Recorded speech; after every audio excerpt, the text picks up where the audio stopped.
Well, here's a case. I have a couple of illustrative cases to give you an idea of, how you can maybe pivot a case that you sent to make it, to actually see the learning point in it that maybe you missed, okay?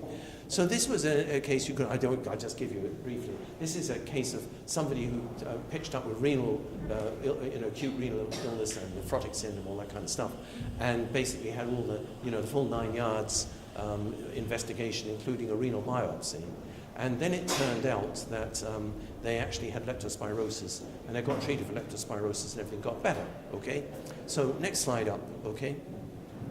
Now, the initial learning points that came in was, that leptospirosis is a zoonosis, you get it from rats and all this kind of stuff. And in the proper, that it should be considered in patients with nephrotic syndrome and acute renal failure, okay?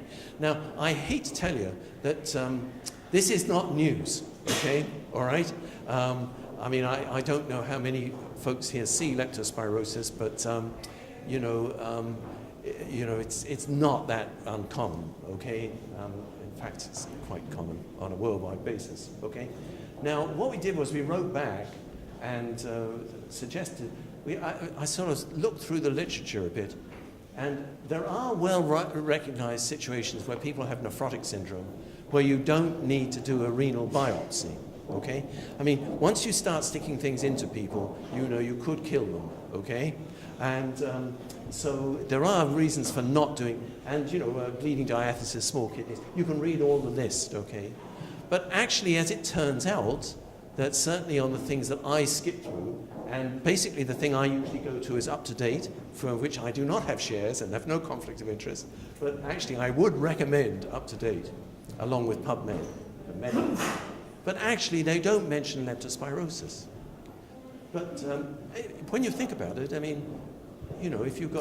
if it's a possibility, it's a very easy thing to rule out, and it gets better with penicillin. Why would you do a renal biopsy?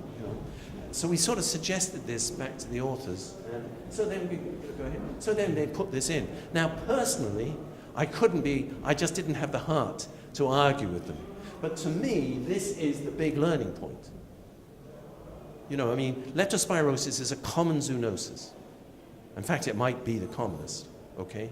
And if somebody pitches up, who's a farmer or something like that, and there are a lot of farmers still in the world, and he's got nephrotic syndrome, it's not, and it came on quickly, it's not too difficult to, think of that. And if it's leptospirosis, hole in one, And to me, this was an important learning point, okay? So anyway, that's that one, okay?